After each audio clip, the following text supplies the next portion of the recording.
these really nasty images that you're going to get. And you, again, all these things we've talked about in older films when it comes to, like, incest and murder and all of that stuff. It's just that they don't openly show it so often, and these characters don't expose it like the way that they do in this movie. They're often, it's more subtle the way that the dialogue talks about it. Maybe there's more metaphor, something like that. And with this, it's right there for everybody to see, and it's just very gross.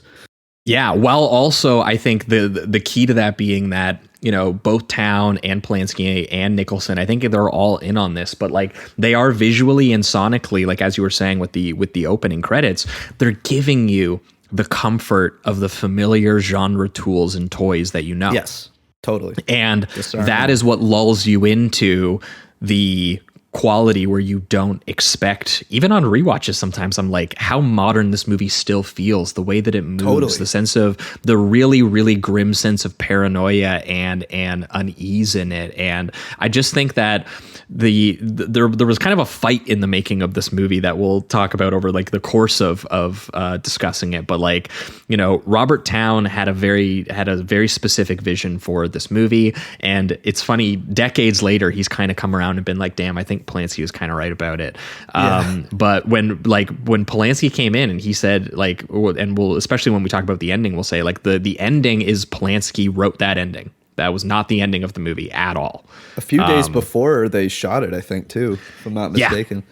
Yeah. So, and that's because I think he saw Town script and he saw the beauty in it. And also, we'll talk about it too. He also, there used to be narration in it, and he kind of changed the structure of it a little bit so that we really never left the Jake Gittes character's perspective throughout the entire movie. Mm-hmm. And it was because he felt that the Town's kind of labyrinthian web of capitalist greed and all of this, and all the sort of noir packaging that he did around it, he saw it as my entry point to this movie that is all a beautiful surface covering something really cruel and rancid and depraved. And that to me is what makes the movie so special, that it simultaneously acts as an old school procedural accumulation where you're chipping away at and unraveling this mystery with the skilled and confident smartass detective who's, delivering funny lines and being,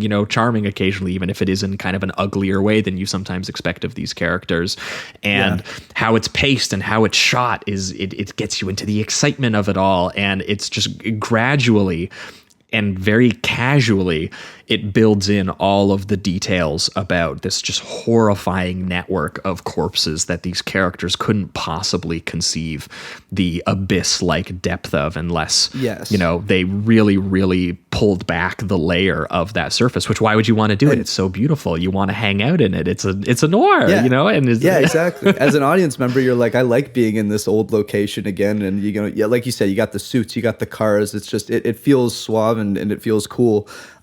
But you really aren't prepared for how disgusting and depraved this is going to get as the plot kind of gets unveiled. And it's also, it really is showing a character that thinks he has everything kind of figured out. He is a very confident character in the first half of this movie before the mystery starts to go down the rabbit hole. And it's just that he's figuring it out. He absolutely does not. And sticking in with that constant point of view of him and never letting that up is the perfect way to do that, because it will consistently, you're kind of locked in his head, so you can feel those moments when his confidence starts to drift, and it's just, and then be completely destroyed eventually.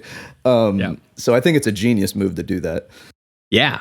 If there happens to be anyone, and I mean anyone, who's made it this far into the conversation and is subscribed to this podcast who hasn't seen Chinatown before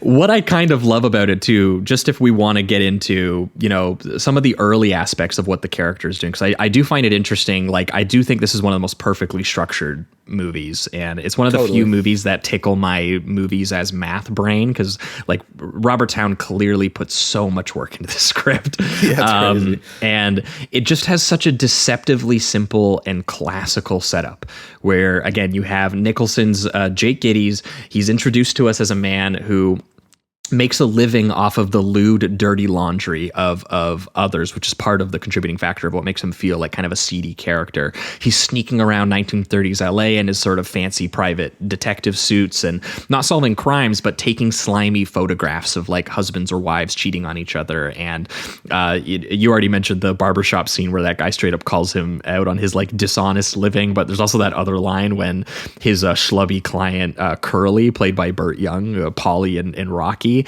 tries to explain that he couldn't afford him right away for exposing his wife, and he goes, "I don't want your last dime. What kind of guy do you like take me as, man?" You know, yeah. he has a weird. He's interesting because Jake is like sarcastic and he's swaggering and he's cynical, but he also has a very loose sense of righteousness and like a decency to him that like he feels he operates on like a basic code of conduct that an honest detective might, and it's a mentality that stems from the fact that, you know, the men in more official positions of power to him, like cops and businessmen, or I think it's the banker he screams at in the barbershop. He's like, you guys do work just as, if not dirtier.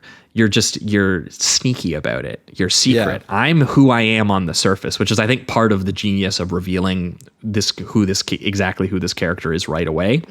Yeah. And it's his line of work that brings him to the attention of the wealthy woman Evelyn Mulray, played by Faye Dunaway, or Bonnie from Bonnie and Clyde. Speaking of how many times we brought out Bonnie and Clyde the past 2 weeks here, and here presenting herself in a very elegant look of like an icy femme fatale, but actually delivering a way more